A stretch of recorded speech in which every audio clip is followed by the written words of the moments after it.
Back to last class हम लोगों ने क्या देखा कि भाई बुक कीपिंग क्या होती है। अकाउंटिंग क्या होती है। इसके अलावा हम लोगों ने देखा कि भाई अकाउंटिंग के टोटल कितने पिलर्स हैं। अकाउंटिंग के 5 pillar: asset, capital, liability, expense and revenue. ये 5 पिलर हैं जिसकी शॉर्ट फॉर्म हमने बनाई थी एलसर की। ठीक है। इसके बाद हम लोगों ने देखा कि भाई एसेट क्या होता है। एसेट हर वो रिसोर्स जो बिजनेस के पास हो, चाहे वो ओन करे या कंट्रोल करे। ओन करना यानी कि उसकी जाती मिल्कियत है उस चीज पर। और कंट्रोल करने का मतलब ये है कि भाई उसके बिजनेस अपने पर्सनल यूज में ले रहा है उस चीज को। अब या तो ऑन कर रहा है या कंट्रोल कर रहा है। और इन फ्यूचर या जब उस चीज को देखा जा रहा है तो उसकी कोई ना कोई मॉनेटरी वैल्यू है। जब परचेज किया उसको किसी पैसों में परचेज किया होगा। इसके अलावा या फिर हालिया तारीख में अगर देखा जाए तो उसकी कोई ना कोई मॉनेटरी वैल्यू होगी। इसके बाद वो चीज इन फ्यूचर बिजनेस को कुछ कमा के दे या कुछ पैसों में फायदा दे दे। मॉनेटरी उसकी कोई ना कोई वैल्यू बन जाए at a time of sales, यानी कि इकोनॉमिक बेनिफिट दे रही हो। सो वो हर वो चीज एसेट कहलाती है। अब एसेट की भी दो टाइप्स। कौन कौन सी? Current assets, non current assets. ये दो टाइप्स। अब ये दो टाइप्स क्या हैं भाई? करंट एसेट्स हर वो एसेट जो कि बिजनेस के पास है for less than an accounting period. एक अकाउंटिंग पीरियड क्या है? अकाउंटिंग पीरियड 12 मंथ का एक टारगेट सेट कर दिया, एक टाइम ड्यूरेशन सेट कर दी कि भाई 12 मंथ के अंदर अंदर जो भी चीजें होंगी वो करंट एसेट्स कहलाएगी, यानी कि करंट में आएगी। अब करंट एसेट्स के एग्जांपल्स के अंदर हम लोगों ने देखा था कि भाई इन्वेंट्री एक है। यानी कि इन्वेंट्री वो चीज है जो हम लोग with the purpose to sell अपने पास रखी हुई है। अब जब with the purpose to sell है तो हम इसको 12 महीने से ज्यादा तो रखेंगे नहीं। मुश्किल से मुश्किल महीना रख लेंगे, 1.5 महीना रख लेंगे, 2 महीने रख लेंगे, इससे ज्यादा तो रखेंगे नहीं। तो इन्वेंट्री। फिर कैश इन हैंड, जो आपके बिजनेस के ड्रॉर के अंदर कैश पड़ा हुआ है, जो आपके हाथ में कैश है, वो भी 12 महीने से ज्यादा तो रहेगा नहीं। अब जब वो चीज 12 महीने से ज्यादा रहनी ही नहीं है, सो वो भी तो करंट एसेट्स में आएगी ना। Same goes to cash bank. वो भी 12 महीने से ज्यादा तो रहेगा नहीं, लेस देन 12 मंथ रहेगा। वहीं दूसरी तरफ से हमने देखा था कि भाई नॉन करंट एसेट्स को। अब नॉन करंट एसेट्स क्या है कि भाई हर वो एसेट्स जो बिजनेस के पास हो for more than an accounting period, यानी कि 12 महीने से ज्यादा की हर वो चीज जो बिजनेस ऑन करता है वो कहलाएगी नॉन करंट एसेट्स। अब इसकी एग्जांपल में जैसे कि हमारे पास लैंड हो गई। अब बिजनेस ने बनानी है फैक्ट्री, उस फैक्ट्री के लिए उस बिजनेस ने जमीन खरीदी। अब ऐसा तो नहीं है ना कि भाई बिजनेस वो जमीन खरीद ली, अब 2 महीने हुए बिजनेस ने बोला चलो बेच देते हैं जमीन। ऐसा तो नहीं होगा ना। बिजनेस के पास 12 महीने से ज्यादा ही होगी। इसी तरह उस जमीन पे जब बिल्डिंग बनेगी तो वो भी 12 महीने से ज्यादा होगी। अब बिजनेस ने खरीदा कोई मोटर व्हीकल, जैसे कि डिलीवरी व्हीकल वगैरह कुछ खरीद लिया, इस टाइप का कुछ खरीदा, वो भी बिजनेस के पास 12 महीने से ज्यादा ही है। सो वो भी हमारी ये तीनों चीजें और इसके अलावा भी दो तीन बाकी चीजें जो भी हैं वो भी करंट नॉन करंट एसेट्स कहलाती हैं। आज की क्लास की तरफ हम बढ़ते हैं। हमारा टॉपिक हमारा है सेकंड पिलर, जो कि है लाइबिलिटी। अब लाइबिलिटी क्या है भाई?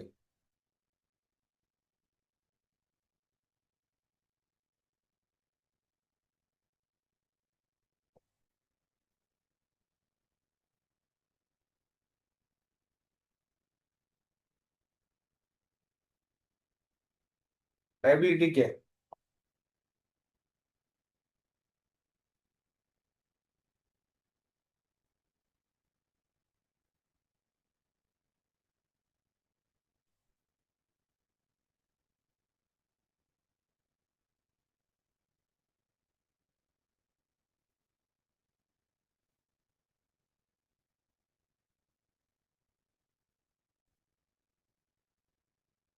भाई लाइबिलिटी क्या है?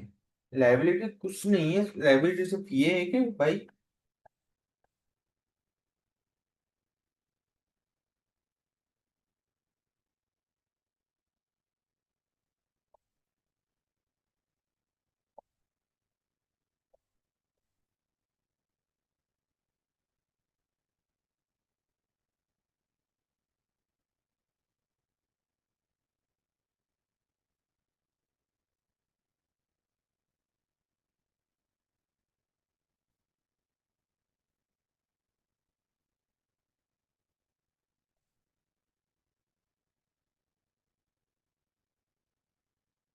भाई क्या है लाइबिलिटी? लाइबिलिटी है द प्रेजेंट ऑब्लिगेशंस। ऑब्लिगेशंस का मतलब क्या है? ऑब्लिगेशन का मतलब है कि जिम्मेदारी, किस चीज की? कोई भी आपकी चीज प्रीपे करने की जिम्मेदारी ऑब्लिगेशन है, आपको उसको एट एनी कॉस्ट देना है, पे करना है। जो भी चीज the present obligation of a business is called liability. अब हर वो चीज जो बिजनेस को रीपे करनी है, जो बिजनेस को रीपे करनी है, वो लायबिलिटी कहलाएगी। अब वहीं पे,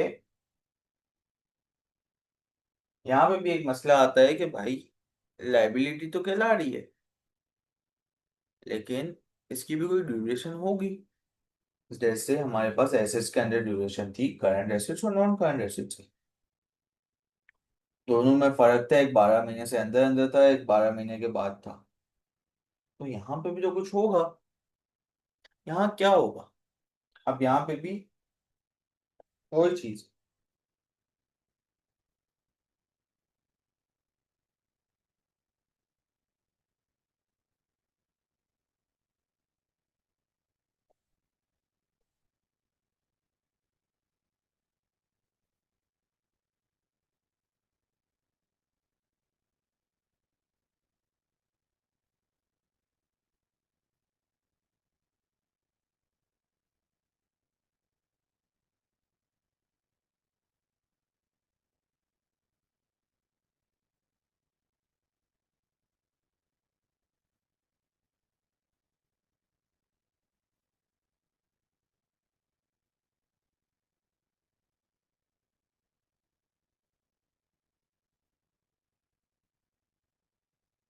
भाई टाइप्स ऑफ लायबिलिटी कितनी टाइप्स? दो टाइप। कौन सी दो टाइप्स? भाई वो दो टाइप्स यही हैं जो हमारी एक हिसाब से पीछे थी। एक हो गई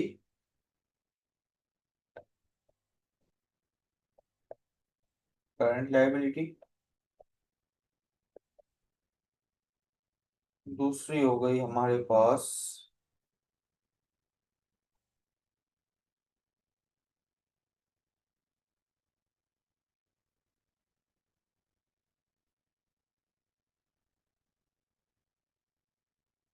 नॉन करंट लायबिलिटी। दो टाइप्स इन लायबिलिटी की, कौन सी? एक करंट हो गई, एक नॉन करंट हो गई।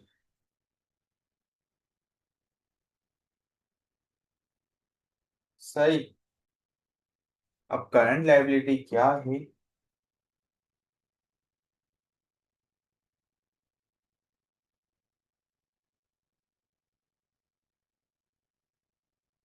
भाई करंट लायबिलिटी हमारे पास है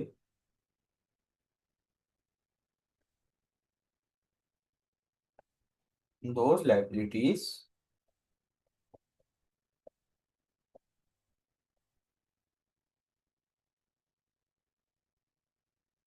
which is to be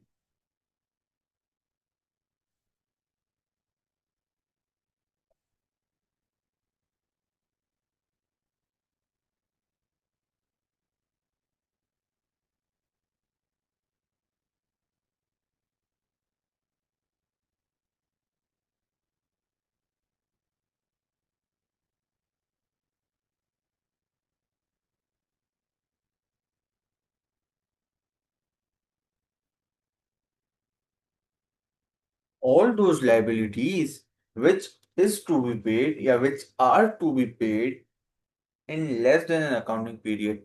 यानी हर वो चीज जो बिजनेस पे ऑफ करेगा 12 महीने से कम। अब उस लायबिलिटी के अंदर हमारे पास क्या आ सकता है?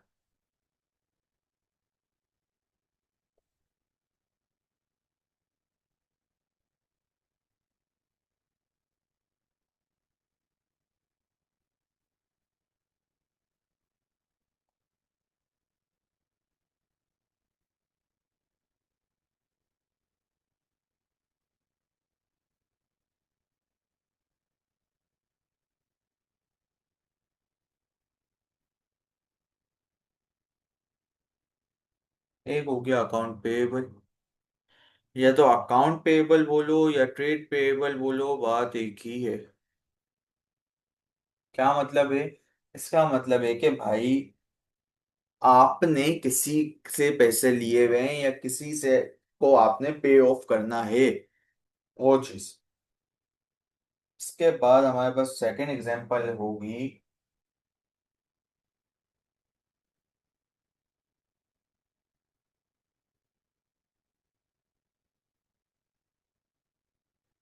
बैंक ओवरड्राफ्ट की। बैंक ओवरड्राफ्ट क्या? आपके अकाउंट में लेट से 1,000 रुपए हैं। ठीक है। आपके अकाउंट में 1,000 रुपए हैं, आपके ने चेक दे दिया है 1,200 रुपए का। ठीक है। अब आपके पास बैंक के मैनेजर की कॉल आती है कि सर आपके अकाउंट की लिमिट, आपके अकाउंट में करंट बैलेंस जो है वो 1,000 रुपए। अब आपने जो चेक दिया है वो है 1,200 रुपए का। तो आप बोलोगे कि सर अगर आपके पास ओवरड्राफ्ट फैसिलिटी है, तो आप उनसे रिक्वेस्ट करेंगे कि सर 200 रुपये आप ओवरड्राफ्ट फैसिलिटी में से दे दें। उसमें से जब बिजनेस बैंक आपके 200 रुपये देगा, सो वो आपके ऊपर बैंक ओवरड्राफ्ट हो गया। यानी कि आपने अपने अकाउंट की लिमिट से ज्यादा आपने निकलवाए हैं, जो कि आपको पे ऑफ करने हैं बैंक को। सो ये भी हमारी करंट लाइबिलिटी होगी। इसके बाद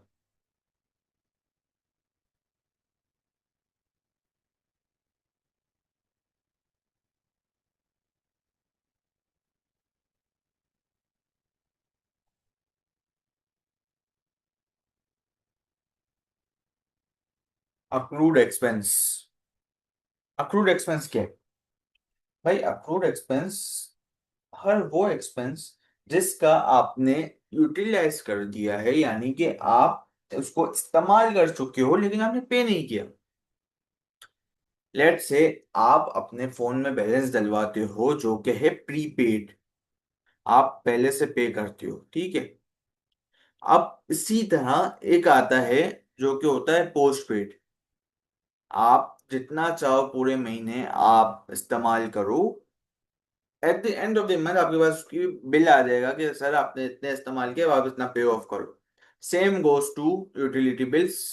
इलेक्ट्रिसिटी हो जाए, गैस हो जाए, वाटर सप्लाईज हो जाए, कुछ भी, जो भी हो जाए, आप थ्रू आउट द मंथ इस्तेमाल करते हो। At the end of the month आपके पास बिल आ जाता है, सर आपका ये बिल हुआ है जो आपने पे ऑफ करना है।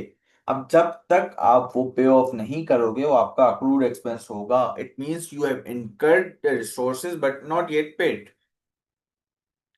You have incurred these services but not yet paid.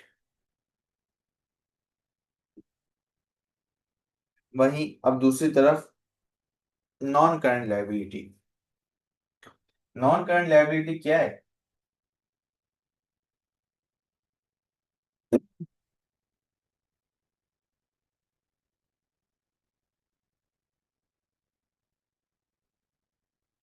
those liabilities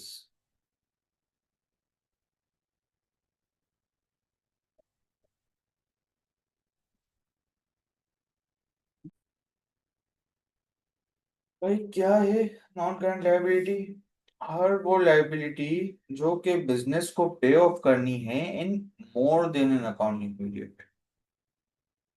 यानी कि 12 महीने से ज्यादा की पेमेंट जो भी होगी, जो बिजनेस पे ऑफ करेगा 12 महीने के बाद। जब 12 महीने के बाद बिजनेस पे ऑफ कर रहा है, इट मीन्स की नॉन करंट लायबिलिटी है। क्योंकि करंट लायबिलिटी तो हम लोगों ने अभी पढ़ी ना कि भाई क्या है कि business less than accounting period में एक चीज पे कर दे। अब जब लेस देन अकाउंटिंग पीरियड के अंदर एक चीज पे हो रही है तो वो तो करंट है। इट मीन्स कि अब 12 महीने से ज्यादा की बात हो रही है, अकाउंटिंग पीरियड से ज्यादा की बात हो रही है, तो वो नॉन करंट लायबिलिटी होगी। जो भी बात होगी लायबिलिटी से रिलेटेड, जो भी बात होगी वो नॉन करंट लायबिलिटी होगी, अगर से वो 12 महीने के बाद की बात हो रही है। अगर 12 महीने से अंदर की बात हो रही है तो भाई वो करंट लायबिलिटी होगी, सीधा सीधा। अब एग्जाम्पल क्या है हमारे पास?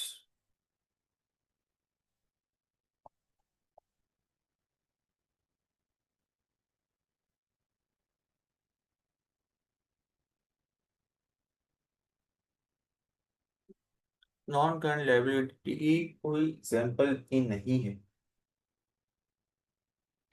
कोई भी एग्जाम्पल नॉन करंट लायबिलिटी की है ही नहीं इतनी। एक आध एग्जाम्पल जो इस्तेमाल की जाती है वो सिर्फ यही है कि भाई,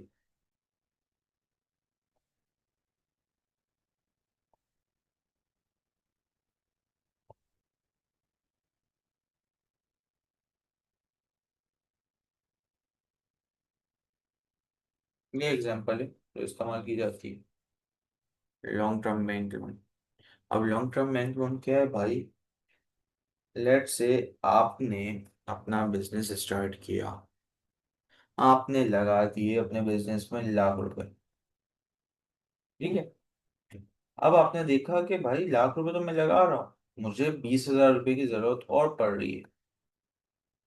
तो आप चले गए सीधा बैंक के पास कि भाई मुझे दे दो, कुछ ना कुछ दे दो, जिसके थ्रू कुछ लोन दे दो, कुछ अमाउंट दे दो जिसके थ्रू मैं अपनी रिक्वायरमेंट पूरी कर लूँ। बैंक ने बोला ठीक है हम आपको दे देते हैं ये अमाउंट। अमाउंट क्लियर हो गई, बैंक ने आपको दे दी। अब ये जो अमाउंट आपने निकलवाई है ये आप रीपे करोगे।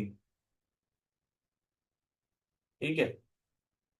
अब ये अमाउंट आपने रीपे करनी है इन, और बैंक ने आपको दिया 2 साल का टाइम। ठीक है। 2 ईयर की ड्यूरेशन बैंक ने आपको दे दी। अब इस 2 साल की ड्यूरेशन में आपको बैंक को पे करना है। यानी कि अब 2 साल की बात हो गई और हमने देखा कि अकाउंटिंग पीरियड होता ही 12 महीने का है। अब 12 महीने के बाद की बात हो गई, क्यों? क्योंकि ये 2 साल यानी कि 24 महीने की बात हो गई। अब जब 24 महीने की बात हुई तो ये इनडायरेक्टली आ गया हमारा नॉन करंट लाइबिलिटी। सही। इसके बाद हमारे पास अपना एक और चीज जो थी हमारी, वो थी कैपिटल। कैपिटल क्या है? समझो।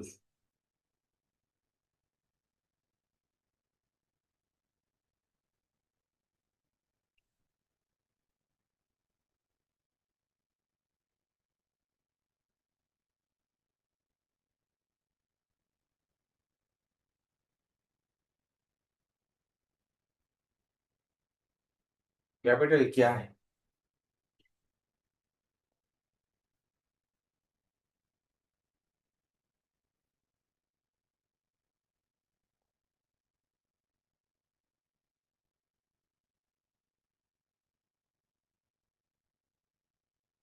कैपिटल पे ज्यादा दिमाग लगाने का कुछ है ही नहीं।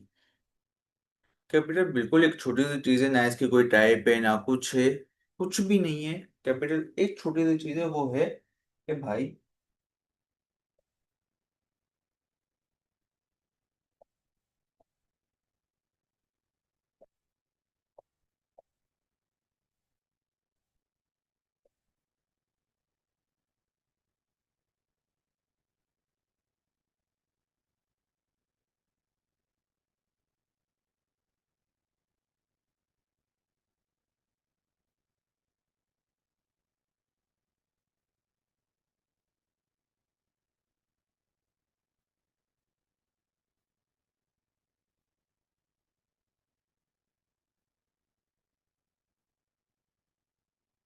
क्या है कैपिटल? ये भाई या तो कैश या कोई एसेट। अब एसेट करंट भी हो सकता है, नॉन करंट भी हो सकता है, जो भी हो, इन दोनों में से कोई भी एक चीज इन्वेस्ट कर दे ओनर अपने बिजनेस के अंदर, वो कैपिटल कहलाएगी।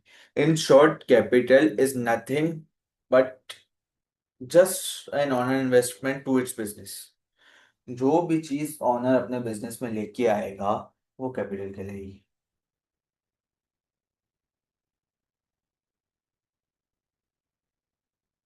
और वो चीज जो ऑनर अपने बिजनेस में लेके आ रहा है, चाहे एसेट की सूरत में हो, कैश की सूरत में हो, वो कैपिटल कहलाएगी।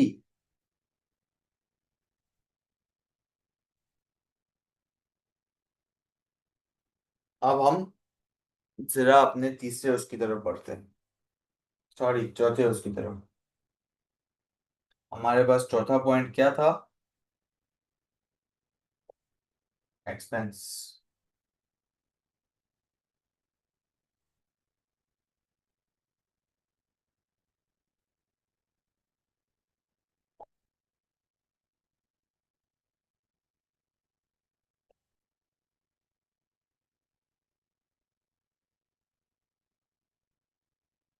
एक्सपेंस क्या है? एक्सपेंस देखो,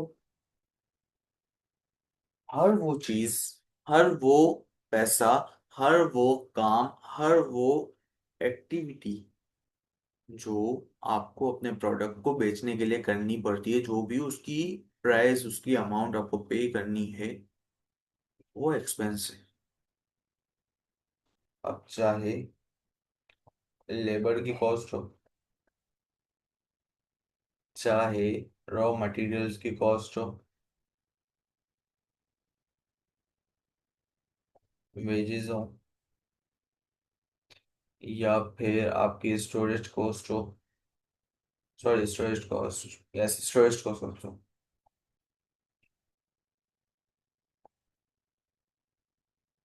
एक्स वाई जी कुछ भी हो, ये सारे एक्सपेंस। क्या मतलब है इसका? कि जब आप अपनी सेल्स में से जब एक्सपेंस अपने माइनस करोगे तो आपके पास प्रॉफिट निकलेगा।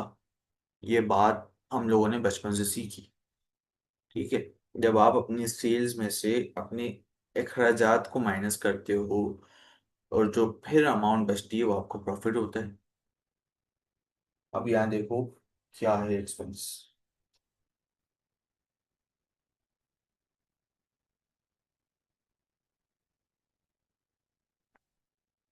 The cost of selling good और प्रोवाइडिंग सर्विसेज।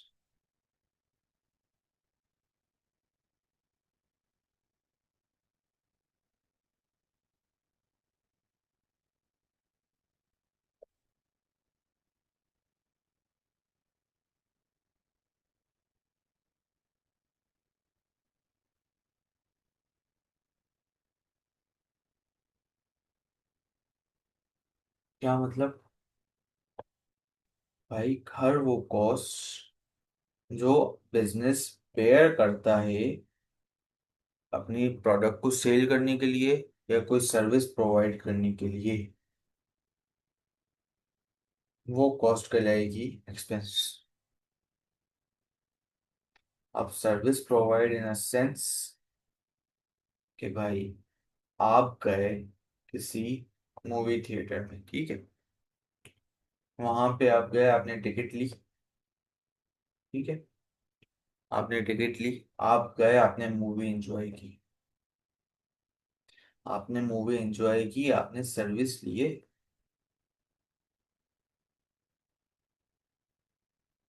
आपने कोई गुड परचेज नहीं किया, आपने सर्विस ली। अब सर्विस किस तरह से पूरी हुई, एक्सपेंस कहाँ से आया? अब एक्सपेंस आपको क्या बना, अब यहाँ देखो।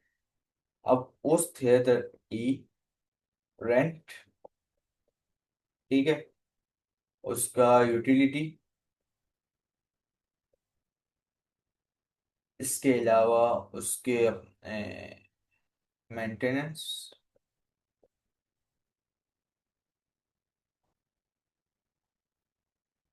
स्टाफ सैलरी,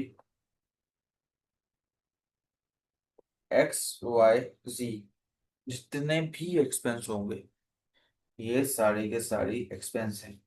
जितनी भी कॉस्ट आपकी इनकर्ड हुई वो सारी expense.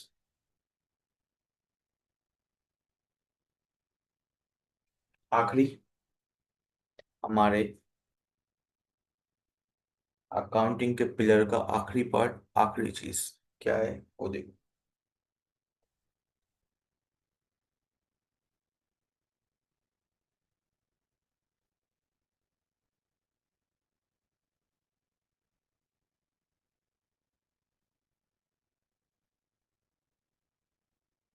Revenue, last one, last चीज, जो कि है हमारी रेवेन्यू। अब रेवेन्यू क्या है? तो भाई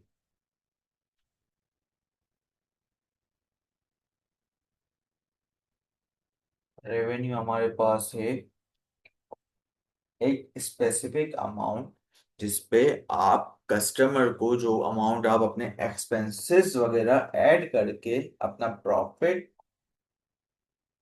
ऐड करके जो कस्टमर को जो प्राइस कोट करोगे, वो कहलाएगी रेवेन्यू। यानी कि profit plus expense is equal to revenue.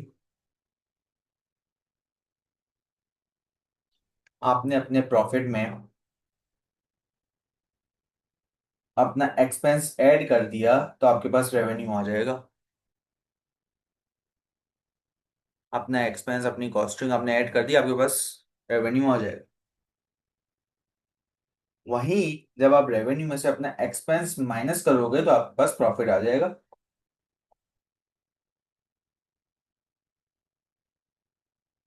अब रेवेन्यू की डेफिनेशन क्या है? रेवेन्यू की डेफिनेशन भाई हमारे पास ये है।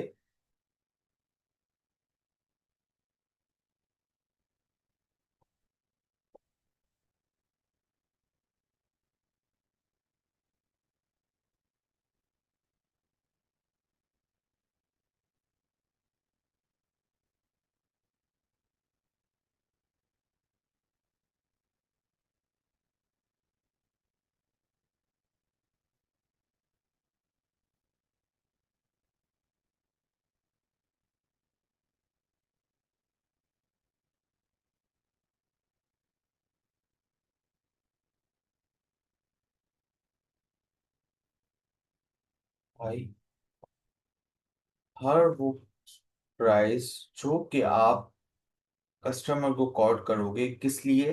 अपने गुड को सेल करने के लिए या अपनी सर्विस को प्रोवाइड करने के लिए, वो रेवेन्यू कहलाएगी। अब चाहे वो पर यूनिट हो, बल्क वाली प्राइस हो, या एक्स वैसी कुछ भी हो, आपने जो कस्टमर को अमाउंट कोट करनी है वो रेवेन्यू। जो कस्टमर से आपको अमाउंट रिसीव होनी है वो रेवेन्यू होगा। अब चाहे 1 रुपए का हो या लाख रुपए का हो, रेवेन्यू होगा।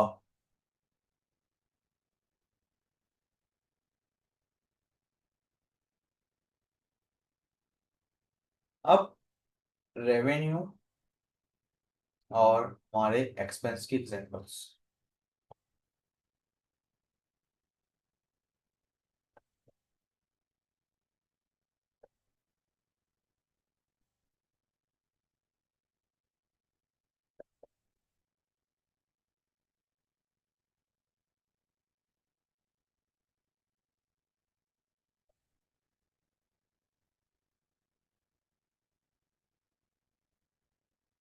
दोनों की एग्जांपल्स हम देखते हैं, दोनों की एग्जांपल हम समझते हैं।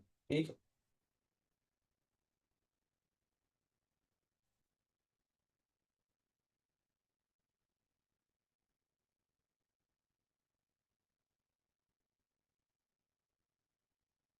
एक्सपेंस के एग्जांपल्स क्या है? आपने अपना गुड खरीदा, ठीक है।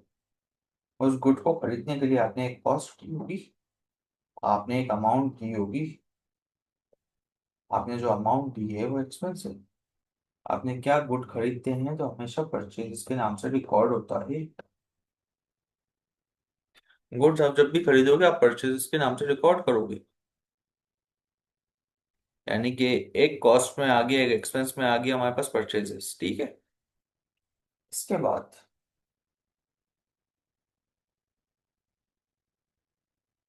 रेंट हो गया जगह का,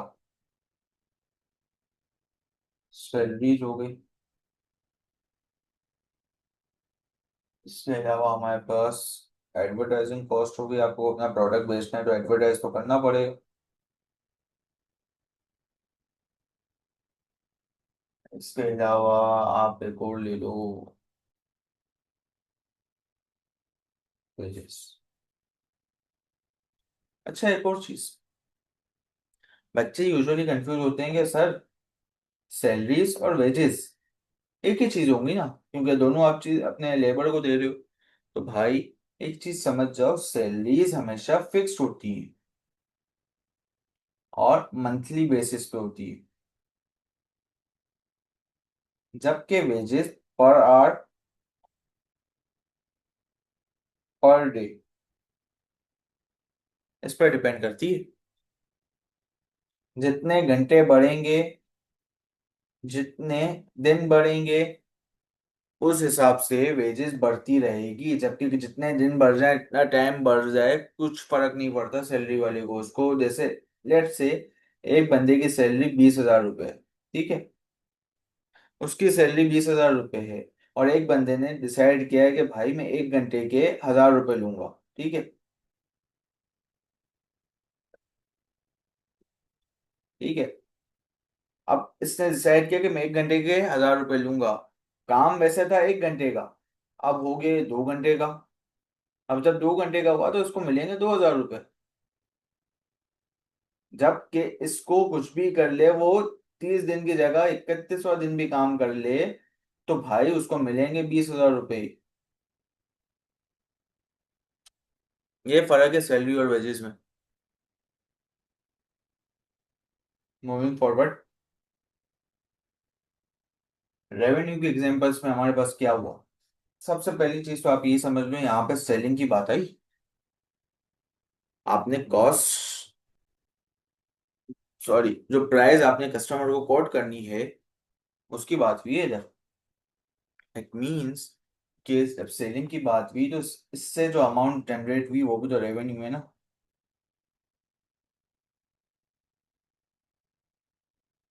इसी तरह आपने कहीं से,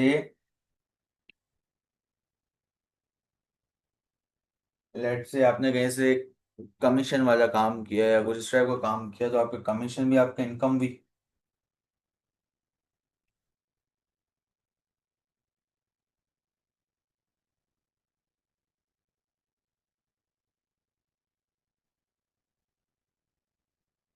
इसी तरह आपने कोई सर्विस प्रोवाइड कर दी।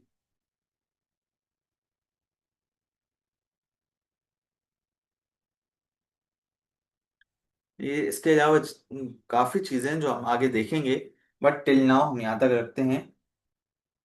ये था भाई टोटल हमारा आज का। आज हम लोगों ने देखा कि सबसे पहले लाइबिलिटी क्या होती है, लाइबिलिटी की टाइप्स देखी, दो टाइप्स, नॉन करंट और करंट लाइबिलिटी, ठीक है। नॉन करंट क्या होती है भाई? हर वो चीज जो हर वो अमाउंट जो आपको 12 महीने के बाद पे करनी है वो नॉन करंट हो गई। जो अमाउंट आपको 12 महीने से कम पीरियड के अंदर पे करनी है वो करंट हो गई। इसकी एग्जांपल्स हो गए, हम लोगों ने देखी क्या होती हैं। इसके बाद हम लोगों ने अपना कैपिटल देखा कि भाई हर वो कैश एसेट जो बिजनेस में इन्वेस्ट करे ऑनर, यानी ऑनर कुछ भी लेके आएगा बिजनेस में वो होगा हमारा कैपिटल। इसके बाद हम लोगों ने एक्सपेंस को देखा कि भाई एक्सपेंस क्या होता है? हर वो कॉस्ट, हर वो चीज जो आपको अपने गुड को सेल करने के लिए, सर्विस को प्रोवाइड करने के लिए पे ऑफ करनी है, वो आपका एक्सपेंस है। इसी तरह अब हमने रेवेन्यू को देखा कि भाई रेवेन्यू क्या होता है? हर वो प्राइस, हर वो अमाउंट जो आप कस्टमर को कोट करोगे अपने गुड की या अपनी सर्विसेज की, वो रेवेन्यू होगा, जिसपे आप और कस्टमर दोनों राजी हुए। ये था हमारा आज का लेक्चर।